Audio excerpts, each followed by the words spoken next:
اور پھر بشیر محمد جو سابق DGFIA ہیں ان کے بھی کچھ انکشافات ہوئے ہیں. تو آپ کچھ انکشافات بہت انکشافات کیے انہوں نے. میری آپ تو سپریم کورٹ سے کیا توقع رکھ رہی ہیں؟ میری تو جو یاداشت جہاں تک کام کرتی ہے، پاکستان کی 73 سال کی تاریخ میں کسی سٹنگ پرائم منسٹر، چاہے وہ جعلی ہی کیوں نہ ہو یا وہ مسلط شدہ ہی کیوں نہ ہو، کبھی کسی سٹنگ پرائم منسٹر کے آفس کے اندر اس قسم کے گھناؤنے جرائم کا ارتکاب نہیں ہوا. اس قسم کی سفاک، جس کو کہتے ہیں مائنڈ سیٹ اور سفاک پلاننگ کا ارتکاب نہیں ہوا، جس کی بہت مستند گواہی ایک بار نہیں بار بار آئی ہے. جو جسٹس شوکت عزیز صدیقی صاحب ہیں، ان کی گواہی جو ہے وہ ریکارڈ پہ ہے. اللہ تعالیٰ مغفرت کرے ارشد ملک صاحب کی، ان کی گواہی ریکارڈ پہ ہے. اور اب جو بہت سیریس اور میرا خیال ہے کہ جو الزامات اب لگے ہیں، جو بشیر میمن صاحب کی گواہی کل آئی ہے، میں نے کبھی پاکستان کی تاریخ میں ایسا نہیں سنا. یہ تو اب لوگوں کو سمجھ آ گئی ہے کہ سسیلین مافیاز کیا ہوتے ہیں. یہ تو مافیاز کے جو ڈانز ہوتے ہیں یا جو گینگز کے سربراہ ہوتے ہیں، کبھی انہوں نے اس قسم کی حرکتیں نہیں کی جو پرائم منسٹرز آفس کو استعمال کر کے ہو رہی ہیں. اور آپ اداروں کے سربراہوں کو بلا کر ان کو آپ یہ کہہ رہے ہیں کہ نواز شریف کے خلاف یہ مقدمہ کرو، اس کو گرفتار کرو، مریم نواز کے خلاف یہ مقدمہ کرو، رانا ثناء اللہ کے خلاف یہ مقدمہ بناؤ، اور ابھی تم گرفتار کر لو سب کو. مقدمہ کیا بنانا ہے یہ ہم بعد میں دیکھیں گے. یہ کبھی کسی مہذب ملک میں، مہذب دنیا میں کبھی کسی نے یہ سنا؟ کبھی اس قسم کی کوئی چیز کبھی کسی نے سنی؟ یہ تو عقل دنگ رہ جاتی ہے انسان کی. اور میں یہ بتا دوں آپ کو کہ مجھ سے بھی زیادہ یہ مسئلہ پاکستان کے عوام کا ہے. نواز شریف صاحب سے زیادہ مسلم لیگ نون کے لیڈران جو انتقام کا نشانہ بنے، یہ اس سے بھی زیادہ مسئلہ پاکستان کے عوام کا ہے. کیونکہ یہ سب پولیٹیکل انجینئرنگ کر کے، اداروں کو انوالو کر کے، ان کے سربراہوں کو اپنے آفس میں، پرائم منسٹرز آفس میں بلا کے، ڈرا کے، دھمکا کے ان کو یہ کہا جاتا ہے کہ آپ یہ کرو، اور اس کا نتیجہ عوام عمران خان کی نالائکی، نااہلی اور قیامت کے طور پہ بھگتتے ہیں. اتنی ساری جو آپ نے پولیٹیکل انجینئرنگ کی ہے اور اپنے مخالفین کو چن چن کے آپ نے نشانہ بنایا ہے، اس کا رزلٹ کیا ہے؟ اس کا رزلٹ یہ ہے کہ پاکستان پوری دنیا میں بدنام ہو کے رہ گیا. اس کا رزلٹ یہ ہے کہ ہر محاذ پہ آپ ایپک فیلئر ہے. ہر محاذ پہ آپ کو اتنی بڑی ناکامی اور نااہلی کا سامنا کرنا پڑا ہے کہ شاید پاکستان کے 73 سال میں اس طرح کی مثال نہیں ملتی. دنیا میں آپ کی فلائٹس بین ہو رہی ہیں، آپ کے پاسپورٹس جو ہے وہ بین ہو رہے ہیں، آپ کہیں منہ دکھانے کے لائق نہیں ہیں. پاکستان میں آپ نے عوام کے اوپر مہنگائی کا عذاب آیا ہوا ہے، لاقانونیت کا عذاب آیا ہوا ہے. گورننس نام کی کوئی چیز نہیں ہے. پاکستان کے شہر جو ہیں وہ کوڑے کے ڈھیر بن گئے ہیں، اور آپ کو صبح اٹھتے ہیں اور آپ کی جو پورے دن کی کارکردگی ہے وہ کیا ہے؟ وہ کے آفیسز میں بلا کے لوگوں کو یہ کہنا کہ فلاں کو اندر کرو، فلاں کے خلاف مقدمہ بناؤ، نہیں بھی بنتا تو بلاؤ. اور عرب ملک کے سربراہوں کے آپ وہ دے رہے ہیں کہ ادھر تو وہ اس طرح ڈال دیا، اندر تم بھی کرو، تمہیں کیا سوچنے کی ضرورت ہے؟ اور اس سے بھی بڑی بات یہ ہے کہ جو جسٹس قاضی فائز عیسیٰ کے ساتھ ہوا، جس طرح پرائم منسٹر ہاؤس کے اندر بیٹھ کر ایک سٹنگ جج کے اوپر، جو کہ چیف جسٹس بنے گا انشاءاللہ تعالیٰ آنے والے وقت میں، ایک اور جو حق اور انصاف پہ چلنے والا جج ہے، آپ نے اس کے خلاف سازش کی بیٹھ کر.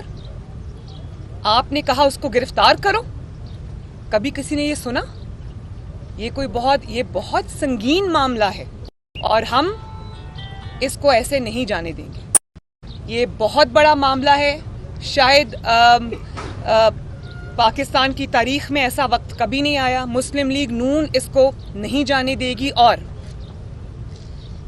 میں عدلیہ سے بھی یہ ریکویسٹ کروں گی کہ اس معاملے کو خود دیکھیں. یہ کوئی چھوٹا الزام نہیں ہے. آج جسٹس قاضی فائز عیسیٰ کٹہرے میں کھڑے تھے, ان کی وائف سرینا عیسیٰ کٹہرے میں کھڑی تھی. جس طرح سے ان کو لغو الزامات کا سامنا کرنا پڑا صرف اس لیے کہ فیض آباد دھرنے کا حق اور سچ پر مبنی فیصلہ دیا, تو آپ کو کیوں ڈر ہے اتنا ان ججز کا جو حق اور سچ پر کھڑے ہوتے ہیں؟ آپ کو اس طرح کے ججز کیوں چاہیے جن کو آپ اپنی مرضی کے شوکت عزیز صدیقی صاحب بھی کھڑے ہو گئے, عیسیٰ صاحب بھی ہو گئے.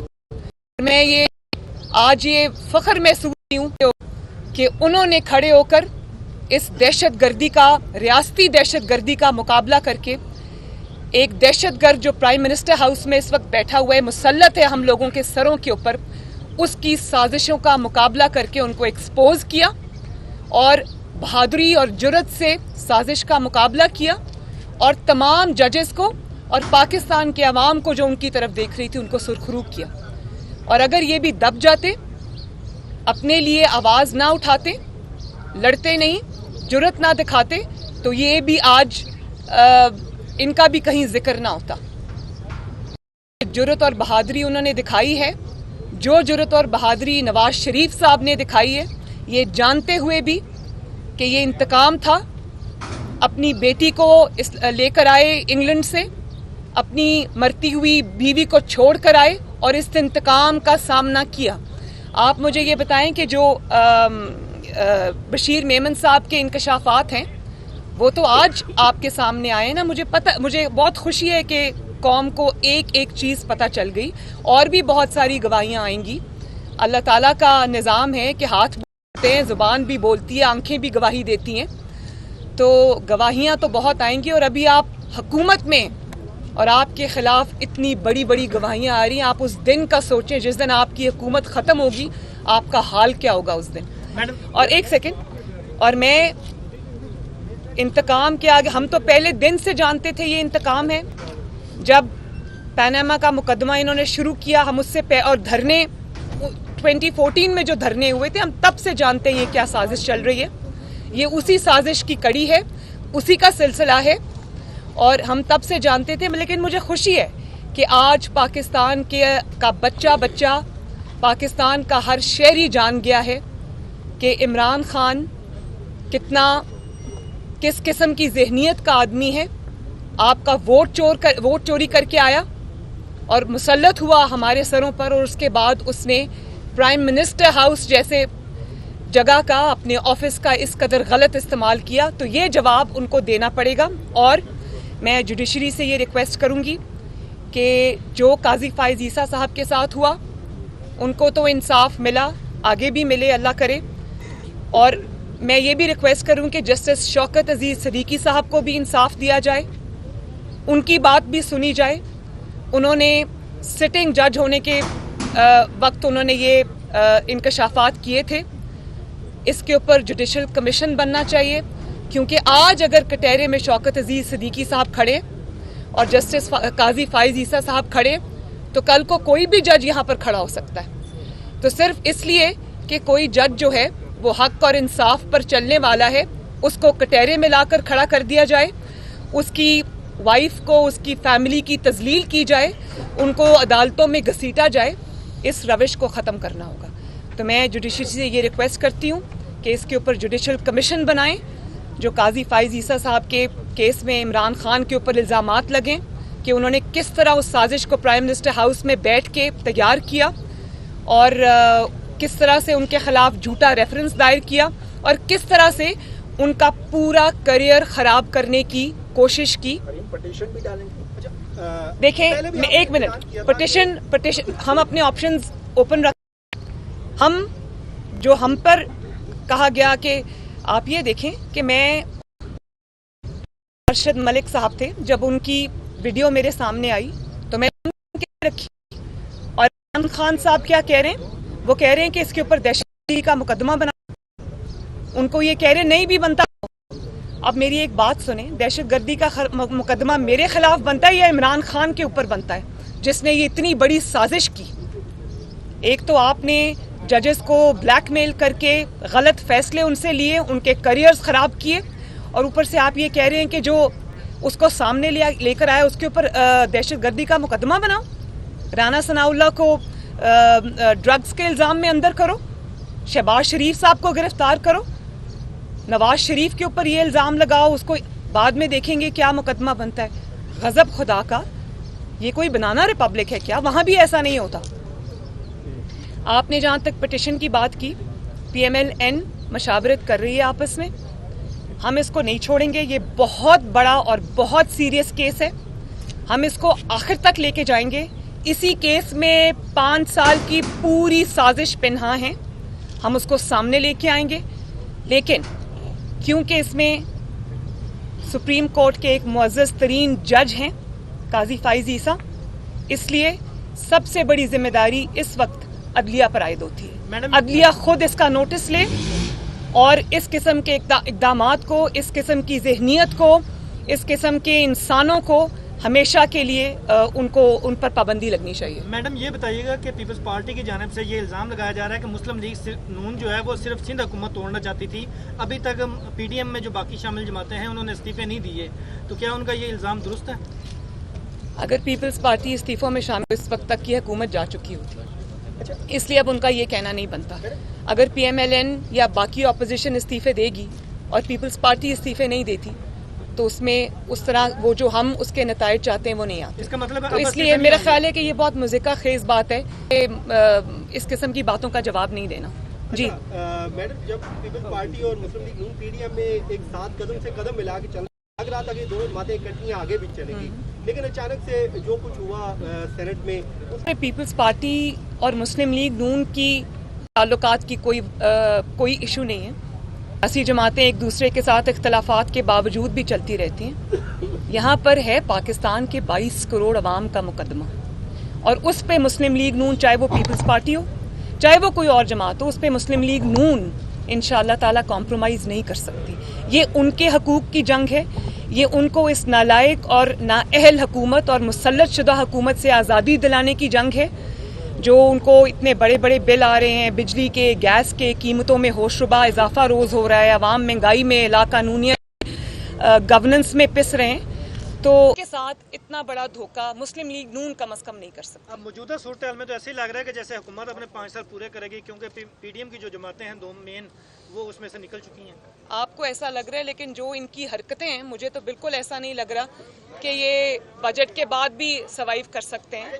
ترین گروپ کی ملاقات ہوئی ہے, اس میں مسلم لیگ نون کا کیا موقف ہے؟